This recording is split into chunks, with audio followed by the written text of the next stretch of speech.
পৃথিবী তোমার বড় বড় গাছগুলো কোথায়?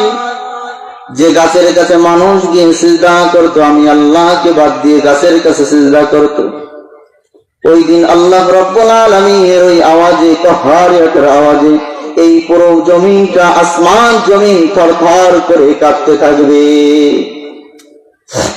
যেন গাছের কাছে জিজ্ঞাসা করবে যে গাছ,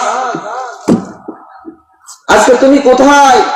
যে তোমাকে সিজদা করতো, আমি আল্লাহকে বাদ দিয়ে তোমাকে সিজদা করতো, একটু বসে করে দেন, তোমাকে সিজদা করতো, আজ তুমি কোথায়? মানুষ শিরিক করে না, গাছের কাছে গিয়ে চায়। তো আল্লাহ রাব্বুল আলামিন হুঙ্কার দিবে, সে গাছগুলো আসবে কোথায়?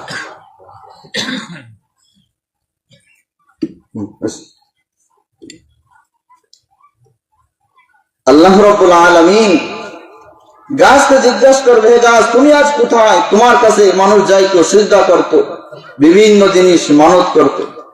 আসলে গাছের কাছে যাওয়া যাবে? আল্লাহ রাব্বুল আলামিন এই কিয়ামত সংগঠন করবে কোন সময়? যখন মানুষ শিরকের সাথে লিপ্ত হয়ে যাবে।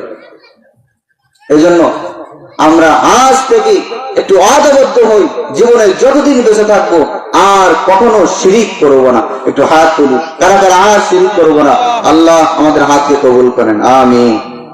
তাহলে আমরা শিরিকের সাথে আর লিপ্ত থাকবো না।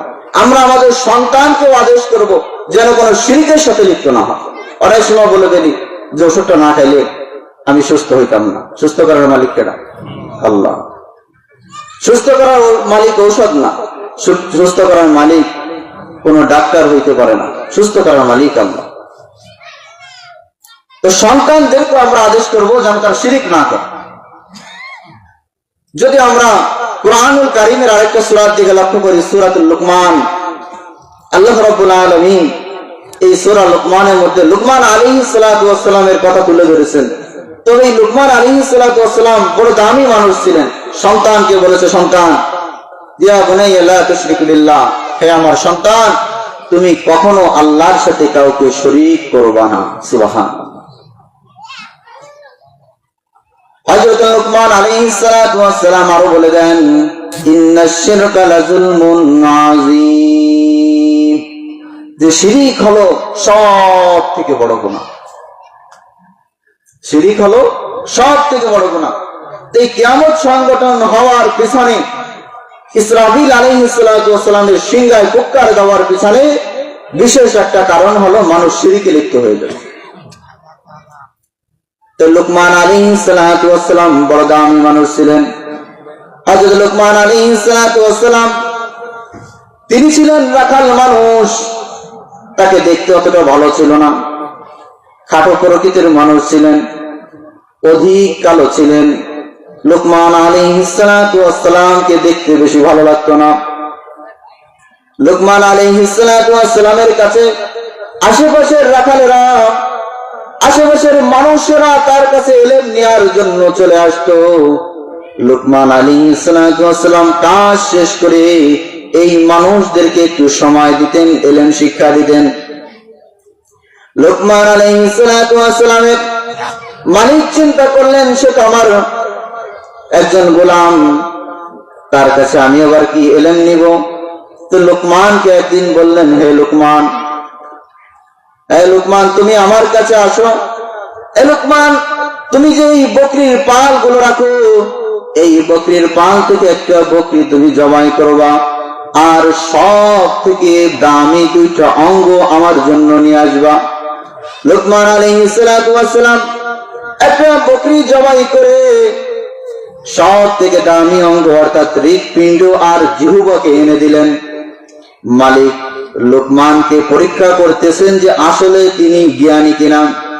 পরের দিন আবার বললেন, লুকমান, তুমি আরেকটা বকরি জবাই করবা, আর সব থেকে নিকৃষ্ট দুইটা অঙ্গ তুমি আমার কাছে নিয়ে আসবা। লুকমান আলাইহিস সালাতু ওয়াস সালাম ওই দিন হৃৎপিণ্ড আর জিহ্বা কেটে আনলেন। লুকমান আলাইহিস সালাতু ওয়াস সালামকে জিজ্ঞাসা করা হলো যে তোমাকে আমি বললাম সব থেকে দামি অঙ্গ নিয়ে আসবা, সেদিনও জিহ্বা আর হৃৎপিণ্ড আনলা। সব থেকে খারাপ অঙ্গ আনার জন্য বললাম, সেদিনও তুমি হৃৎপিণ্ড আর জিহ্বা আনলা, কারণটা কি? লুকমান আলাইহিস সালাতু ওয়াস সালাম বলে, বাচ্চা, হে আমার মুনিব, আমি এই দুইটা অঙ্গ আনার কারণ হলো কোন ব্যক্তির যদি জিহ্বা আর হৃৎপিণ্ড অর্থাৎ কলব যদি ভালো হয়ে যায়, শরীরের মধ্যে এই দুইটা অঙ্গর থেকে দামি কোনো অঙ্গ হতে পারে না। সুবহানাল্লাহ।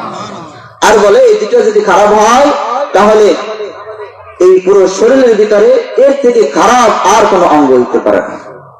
বুঝাইতে চাই যে লুকমান আলাইহিস সালাতু ওয়াস সালাম যে এমন দামি মানুষ যে আল্লাহ একবার প্রশ্ন করেছে, লুকমান তুমি কি নবী হইতে চাও? তুমি যদি নবী হইতে চাও তোমার নবী বানায় দেব।